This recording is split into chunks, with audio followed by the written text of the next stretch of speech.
सलाम अलैकुम। मेरा नाम शकील है और मैं 17 साल का हूँ।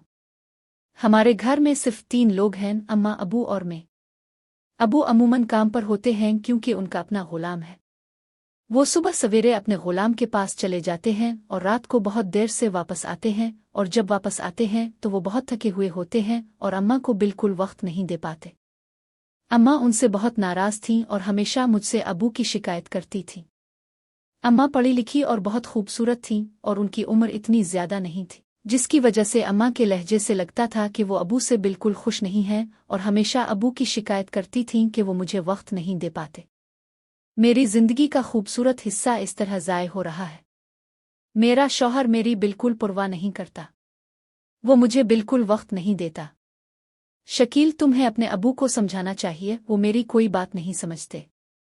जैसे ही वो रात को घर आते हैं सो जाते हैं। मैं कुछ नहीं करती। मैं सारी रात उसका इंतजार करती हूँ। मुझे इस मरहले पर उसकी जरूरत है। अम्मा ये सब बातें मुझसे बहुत खिले लफ्जों में करती थीं।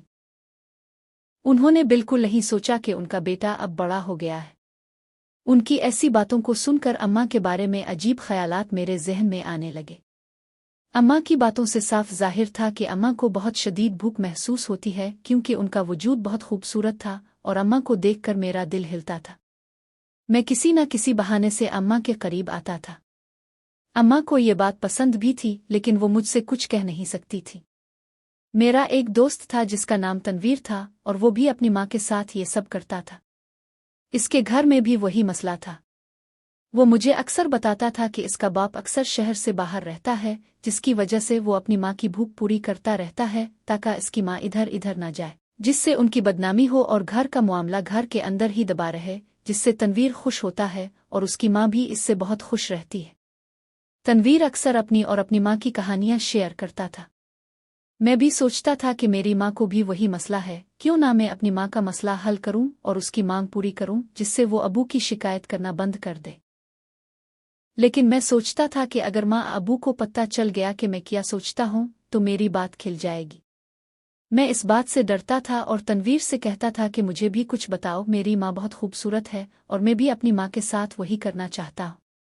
तो तनवीर अक्सर मुझे कहता था कि तुम अपनी माँ को किसी बहाने से इस मामले पर कायल करो और किसी बहाने से ऐसी बातें करो, हो सकता है वो तुम्हारे साथ मान जाए। लेकिन जब भी मैं माँ से ऐसी बातें करने की कोशिश करता, माँ फौरन मौजू बदल देती थी, जिससे मेरे सारे ख्यालात ज़ाय हो जाते थे। और मैंने तनवीर को घर बुलाना शुरू कर दिया। हमारे इम्तिहानात चल रहे थे। तनवीर मेरे साथ लंबे वक्त तक पढ़ता था। हम दोनों मिलकर हिस्ट्री की तैयारी करते थे। उन दिनों मेरा ध्यान बिल्कुल दूसरी चीज़ों से हिट गया था और मुझ पर पढ़ाई का बहुत दबाव था। मैं पढ़ाई में अच्छे नंबर लेना चाहता था, इसीलिए मैं बहुत मेहनत से पढ़ रहा था। तनवीर अब रोज़ाना अपनी किताबें लाता था और मेरे कमरे में मेरे साथ बैठकर पढ़ता था। अम्मा हमारे लिए कुछ ना कुछ बनाती थी।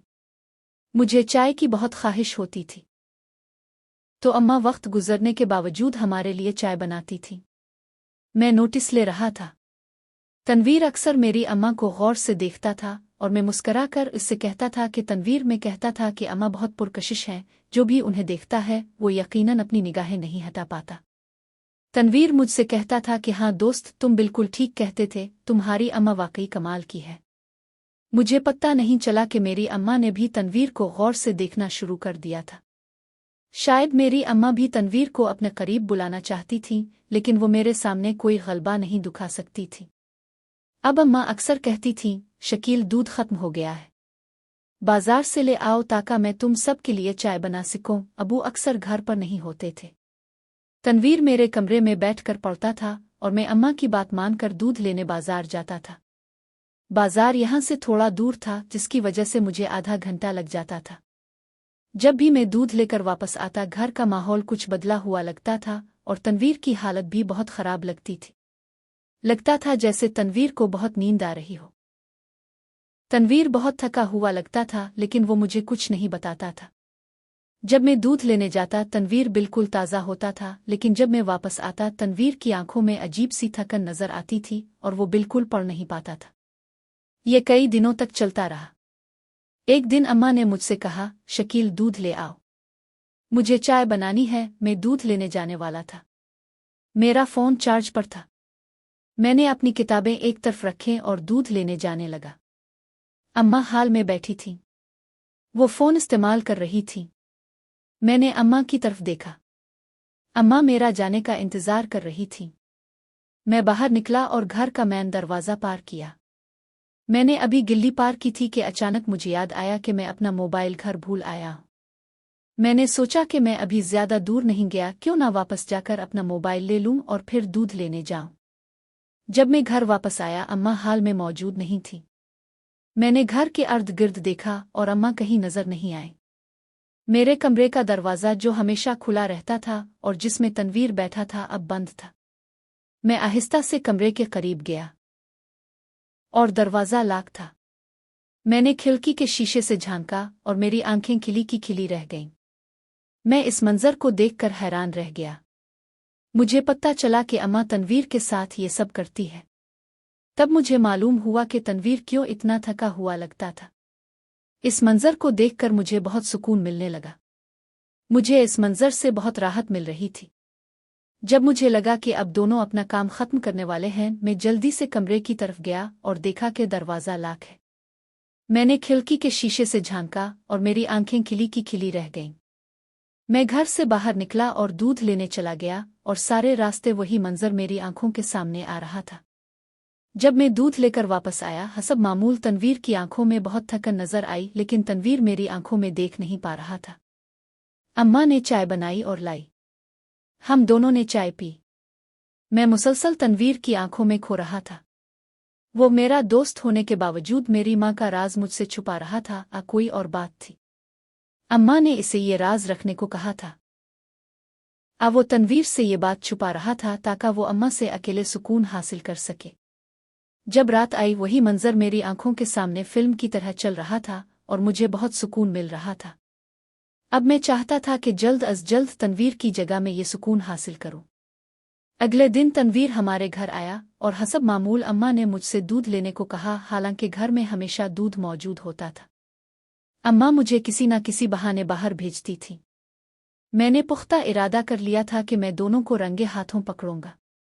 जो अक्सर मेरे अबू की शिकायत करती थी, वो भी एक तरह से मजबूर थी।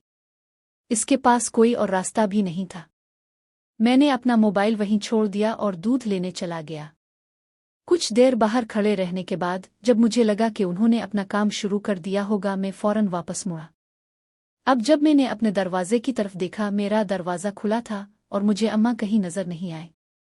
मैं तेजी से कमरे की तरफ गया और वही मंजर मेरे सामने था। दोनों बिल्कुल मेरी तरफ ध्यान नहीं दे रहे थे। अचानक अम्मा की नज़र मुझ पर पड़ी। तनवीर छप से उठकर भाग गया, जबकि अम्मा अपने अमल पर बहुत शर्मिंदा थीं और मेरे सामने आंखें उठाने की हिम्मत नहीं कर रही थीं। मैं अम्मा के पास गया और उनके आंसुओं को साफ किया और उन्हें समझाया कि अम्मा जान, ये सब बहुत गलत है। अम्मा ने मुझसे मुआफ़ी मांगी और उस काम से तौबा की और मुझसे वदा किया कि आज से वो तनवीर किसी और के साथ ऐसी कोई हरकत नहीं करेंगी। मैं अम्मा की बातों से राज़ी हो गया और इस दिन के बाद अम्मा वाकई बहुत सुधर गईं। मैंने तनवीर और अम्मा को दोबारा कभी एक साथ नहीं देखा। मैं बहुत खुश था और अम्मा भी अब बहुत खुश रहने लगे।